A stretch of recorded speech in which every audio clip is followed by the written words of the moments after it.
Uh, Good morning, everyone. Tuesdays with Gordon. It is early for Gordon. It's 7 a.m. So, Gordon, the very fact that you woke up early in this morning, I appreciate that, Gordon. Hey, no worries. It's always a fun thing to be able to record with you, Tommy. Good evening to those of you in America. Yeah. Hey, this recording is so important to me. So it's 6 p.m. here, and tomorrow I'm going to Seattle. My wife is feeling under the weather, so I made dinner as fast as I could. And then from that point Wow, on, got all the girls all secured, and then jumped on to do this interview with you. nice. Thank you very much. I really appreciate that. No problem. Today is, I'd like to say, is beef stew with potatoes and carrots, shrimp with scrambled egg, and then barbecue pork over rice. Nice, nice. Hey, one of these days I need to fly over and have a dinner with you, made by you, especially. Yeah. Well, today the conversation you picked is how to communicate a tough decision to your team. Hmm. In your experience, whether it is working in a church setting, in a coaching setting, in your role with JP Morgan, when was the time that you had to communicate a tough decision? Wow. So there were several times, but the one that happened the most often was trying to get let someone go. That was tough. And it never is easy when you want to tell someone, "I'm sorry." You're the guy picked to go. Yep, yep. Uh, and was it because of financial situations? Was it because of low job performance? What was it? So there were several situations, like I said. One was the person was not up to standard. So that wasn't the easiest situation because Yeah, the person already was managed, and actually it was a lady. She knew that she was on her way out. But then there was one where the person was just doing things that management didn't see fit, yeah, and she felt very indignant that she's being let go, and yeah. we had a big fight on that one. that, those are the two ones that pop straight to my mind. Did you ever have to let a group of people go or communicate that to a group of people here, Gordon? Fortunately, not in that way because my teams, teams that I used to manage, weren't really large. I mean, they were like a dozen, maybe 15 Yeah. people. So it's at worst two or three, and that's usually slightly better. But to communicate, tell some a group, I can imagine, can be quite trying. Yeah. I once had to communicate a tough decision where we had to let an individual go. I was gone for about 8, 9 weeks, and a team had overseen because I was gone because of my cancer. And Mm. she clearly was not fitting well with the team. And we clearly had to make a separation. And that was literally one of the first things I had to do when I came back to oversee the organization.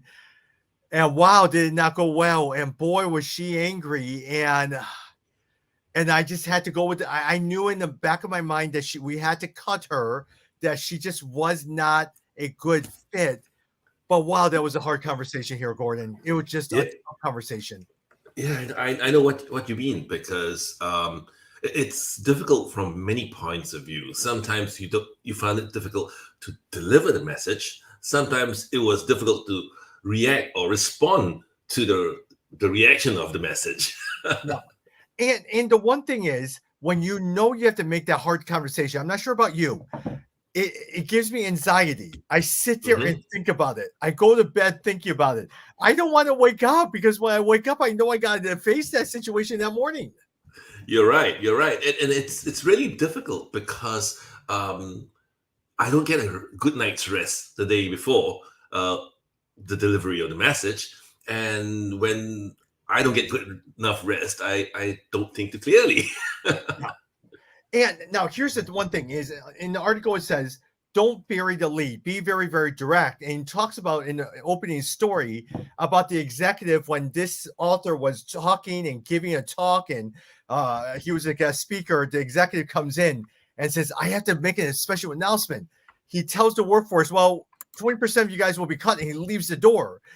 And he says, wow, that's is just the worst thing you could possibly do. And he says, don't bury the lead, be direct with your bad news. What do you say about that, Gordon? You know what? Although I never got to do that, fortunately, I was a recipient of that, and it was very difficult to hear someone say this, deliver bad news, and then walk straight out, Yeah. because it felt so uncaring. It felt like the person was almost robotic. Yeah.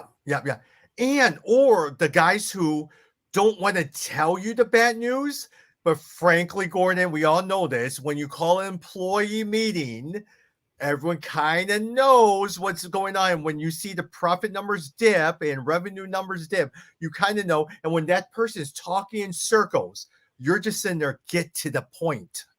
Yeah, and that's the funny thing about offices. Most of the time, things get leaked out, and so you kind of get a hint of why is he calling or why is she calling that meeting, because you're gonna have this ominous feeling where like, okay, something's wrong, and it's very anxiety creating, because you sit down there and you're wondering, is it me, the guys next to me, or what, or is the whole team going?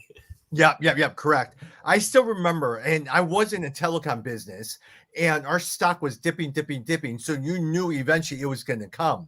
And so a lot of times we got called into an employee meeting and said, hey, we have exciting news. We're going to reorganize the team, and we're going to share with you the reorganization. And so everyone came in, and the reorganization was they were letting us go. Yes, and that's not fun, you know. Well, it's actually not fun. It is terrible, because what happens to them? They've got to go back and communicate that news to their families. Yeah. And which a lot of times is, look, don't bury the lead. Be very, very direct in what you have to say. And then here's the next thing is pause, because whether or not people know what's expecting it to hear it for the first time. Don't start talking about everything else. Don't start talking about here's what we're going to do. Just pause. Allow them to catch their breath. Allow them to hear what you just said. Exactly. And I like the pause, because the next point that it talks about is offer understanding and take responsibility, which the pause makes the next point much more meaningful, more empathetic, right? Yeah. Well, more so, I think a lot of times, have you ever been in a meeting where a boss shares the bad news and then he just trashes his boss? Hey, it's not my decision. If it was me, I wouldn't do it. It's those guys. No. You're the leader. Own it. And it says, look, if you can't do it, then it's time to consider whether you could remain in that role. But if you're in that role, don't shirk away from the responsibility of being a team leader. Exactly. And I think people kind of get the hint that most of the time, it's very rarely you kind of drop the bomb on them. They could kind of read the tea leaves most of the time. And so dropping the bomb on them this way isn't really the best and most helpful way. Yeah. And but at the same time, make sure you own that responsibility, right, Gordon? That's right. And it's easy to point fingers. Oh, it's the boss, it's this, it's that. But sometimes stating the fact is the most natural thing to do. Yeah. But business is bad. We need to cut costs, unfortunately, etc. Yeah. You represent the team. And I love one of the examples that they said is, look, help them understand the facts. As many of you guys know, business has been decreasing a little bit.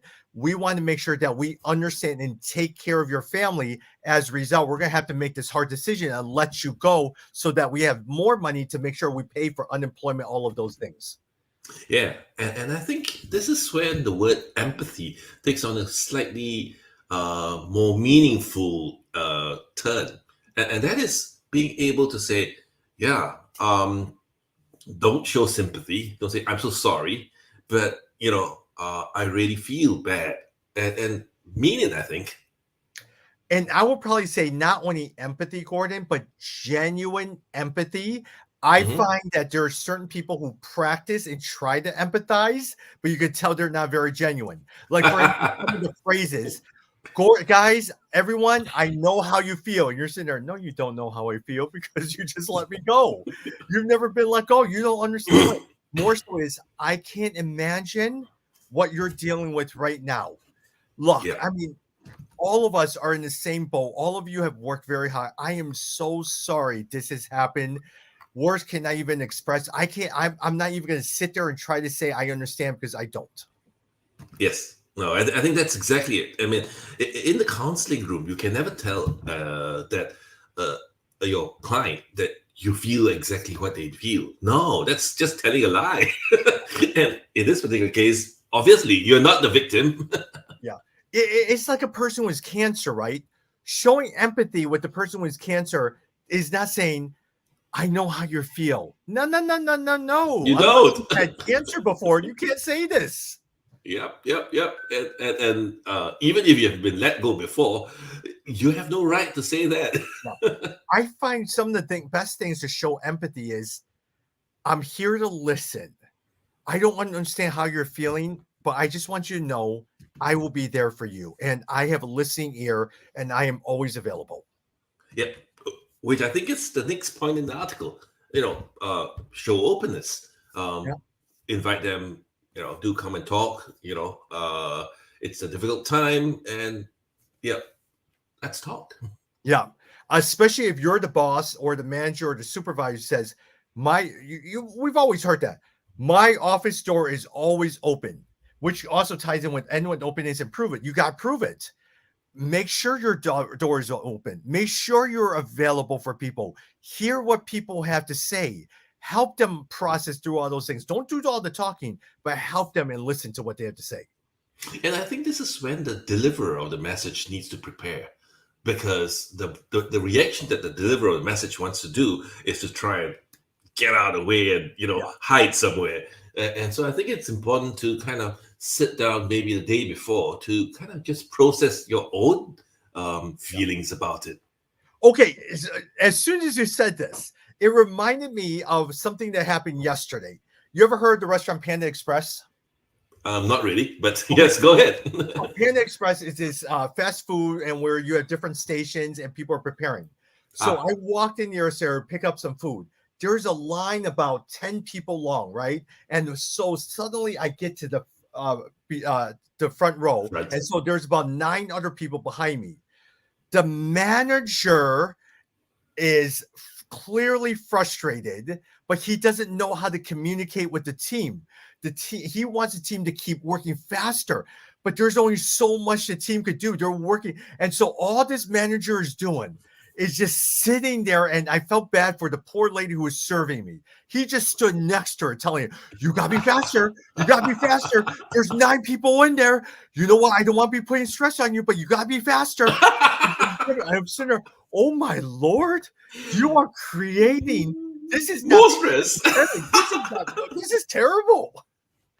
Yes, no, exactly. And I think we need to be kind to ourselves, or kind to the deliverer of the message has to be kind to himself too, to be able to say, okay, this is how I feel. Process that first, and then go into the meeting and say, this is how they're gonna feel, and then work on through it. Oh my God, Gordon, I sat there and later on I had to comment to the lady. I said, oh my gosh, is he always like this? He says, yes. He's very special. He does not deal with stress very well. And when it gets stressful, he goes crazy. And I realize a lot of times when things are stressful, don't try to put more pressure. Your best thing he could have said to the lady is, how can I help you? Or you want to work on this and let me help this. Yes. So his own stress is making him do things that are going to pass on that stress to the people that are going to bring the message to. Yes. And his stress got him more mean. He was making mistakes.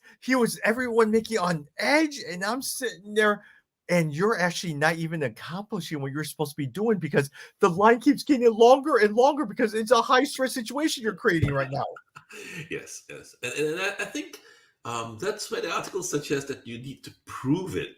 Where you kind of have to prove that you are, well, I suppose it begins with sympathetic, but not only just that, but empathetic, and show some compassion, perhaps, like listening out the person in a genuine way. Yeah, in a very, very genuine way. Look, in some sense, it actually would be fake where I said, Gordon, you're a very nice man and you're a very hard worker, but I have to let you go. Yeah, that's not genuine. Yeah, that's like, sure, you're nice, huh? And then that's it. Yes. You're going to have hard conversations, right? It is a part of life. It is part of being that's why I know as I've grown older, I actually don't like being a manager. I actually like doing it myself. Like right now as a coach, sometimes I just want to control. I don't want to manage staff because you're having those hard conversations with people. Yeah, hard conversations are hard. Now, especially if you're the type of person that avoids conflict, because you know me, Gordon, I do not like conflict very much at all. Yeah, I remember one that was really difficult. So this person was doggedly stubborn about the way he behaved in the workplace, and he felt that he was right doing what he was doing, refusing to change. And so after a few conversations with this person, I was told by my manager to you just gotta let this person go. He's just not fitting in, and he's Yeah. actually creating trouble. And I'm going like, oh wow, what do I do? Because to me, this person has shown totally no EQ Yeah. or awareness of the fact that it's creating this kind of situation. And what do you do? So I think this article is very helpful in the sense that you really need to create that awareness before you actually start. All right. Fun fact. You ever watch Star Trek, especially Star Trek The Next Generation back in No, I did not. Okay. Tell me. So Star Trek The Next Generation, or Star Trek in general, was founded by this guy who was created by this guy named Gene Roddenberry, right? Yep. If you ever watch any Star Trek episodes, Star Trek, hardly will you ever find any disagreement or hard conversations. That's And not you know real. why? Gene Roddenberry hated conflict. Right. Yes. And yes. And I think conflict is almost essential in change.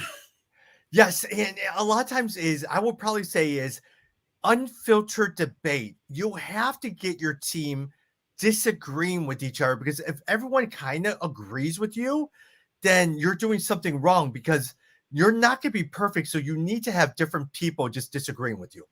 Yeah. Either that or you assemble the wrong team because it's Yeah. just, team speak, team thinking. One more fun fact, American illustration, Michael Jordan, he owns the Charlotte Hornets, right? The greatest basketball player of all time. Well, Charles Barkley, who was one of his, who played for the Philadelphia 76ers, but is a commentator for TNT, was best friends with Michael. And one of the things that he said on TNT on a radio interview on ESPN, he says, Michael Jordan runs a terrible team. The problem with Michael Jordan, he surrounds himself with yes men who loves to kiss his butt all the time and refuse to say no to him. Well, after that interview, Michael Jordan cut him off and it was never friends and never spoke to him again. Oh, wow. But he's right. You can't just surround yourself with people who are yes men. You got to have unfiltered debate with people who disagree with you. Not only that, it makes the team healthier because you get more perspectives, different points of views, and people do different things, right? Tuesdays with Gordon, how to communicate a tough decision to your team. Gordon, thank you. I know you have a busy day today. I'm off to Seattle tomorrow, and I guess we'll see each other next week. Yes, we'll see you next week. Talk soon. Cheers. Thanks.